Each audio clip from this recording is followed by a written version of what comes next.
Greetings to my professional home, the National Association of Pediatric Nurse Practitioners. I'm Dr. Jessica Peck, and I'm honored to serve as your president.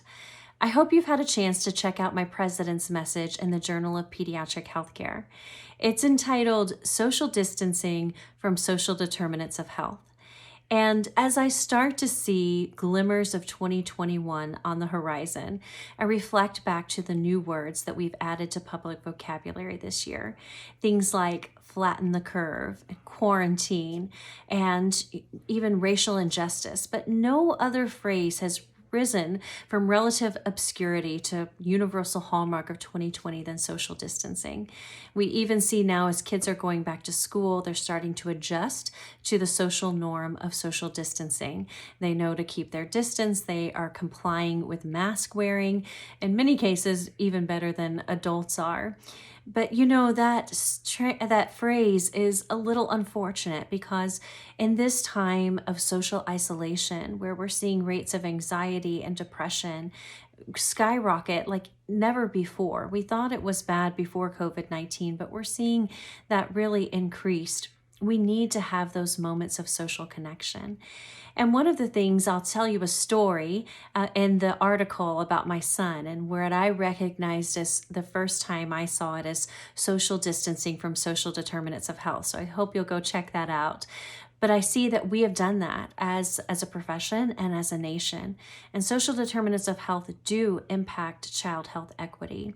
And so we're doing a lot here at the National Association of Pediatric Nurse Practitioners to address that. I hope you've also had time to check out our new podcast, Team Peds Talks. And we have that on anywhere that you can get a podcast. You can get it on Apple, on Google, on Spotify, on Anchor, and on our website. We've had 5 episodes drop. We have a new episode every Tuesday, and it's about half an hour with somebody from across the country, a pediatric healthcare provider that is doing something to impact social determinants of health as defined by the Centers for Disease Control and Healthy People 2020.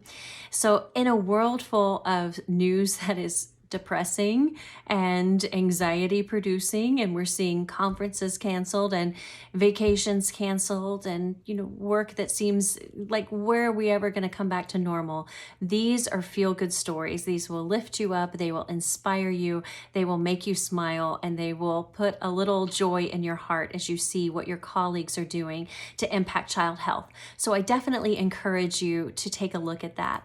Other things that we have going on, we did release a statement on the child exploitation, and so I'd encourage you to take a look at that.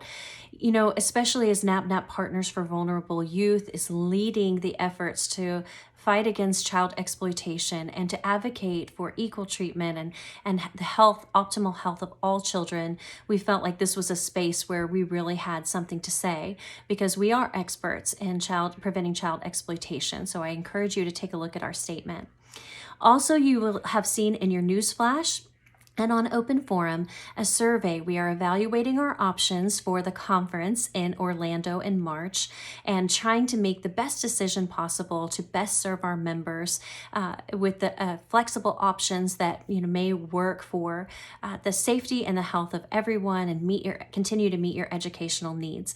Our virtual conference far exceeded expectations, and we did that in just about 6 weeks' time. So congratulations and kudos to Laura Nelson and her team for pulling that off. So now that we've had almost a year to prepare, I can't wait to tell you what's in store for conference next March, whatever it's going to look like. But your feedback will be really important. So please get online and take that just 2-question survey to help us decide how to best save your needs.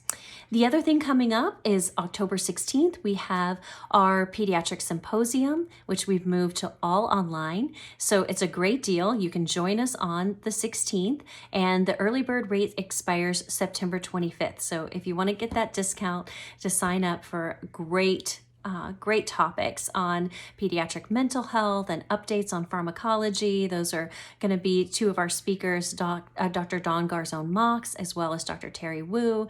They're always really informative and very engaging to listen to. So I hope to see you there on the 16th. And the last thing that I will, no, it's not the last thing. We actually have so much more. It's like, but wait, there's more. Are you ready to take the plunge? We are now opening nominations for our next upcoming board and the election that will be held next spring. So our immediate past president, Raji Kopalu, made a fantastic video with several of our past board members talking about what is it like to be on board service and what is serving NAPNAP like. So if you're thinking, maybe that's not for me, Raji talks about in the video waiting for a tap on a shoulder. If you didn't hear that, this is your tap on the shoulder right here. Yes, we mean you. Yes, I am talking to you. We are interested. NAPNAP is such an inclusive and engaging bunch of professionals. We value all kinds of experience. So take a look at that. The other thing is the foundation grants are available. And there are more details on the foundation's website. There's an October 15th deadline. There are funds for behavioral health, childhood obesity, and other general research projects. So take a look and see maybe if you're a DNP student or if you're just wanting to expand your scholarship, that would be a great opportunity for you. So again, look at, I'm trying to make sure that's everything. Check out our website. There are so many exciting things. It's a great time to be a member of NAPNAP. Ask a friend to join. This is also a great time to have a friend join. And you can even gift a membership. You can find out, you can just message here in the open forum and we'll give you instructions on how to gift a membership if that's something that you would like to do for a colleague or somebody that you know. So thanks for taking the time to listen. I so appreciate the journey with you as experts in pediatrics and advocates for children. We are going to continue to lead as NPs for kids, and I hope to see you Thursday.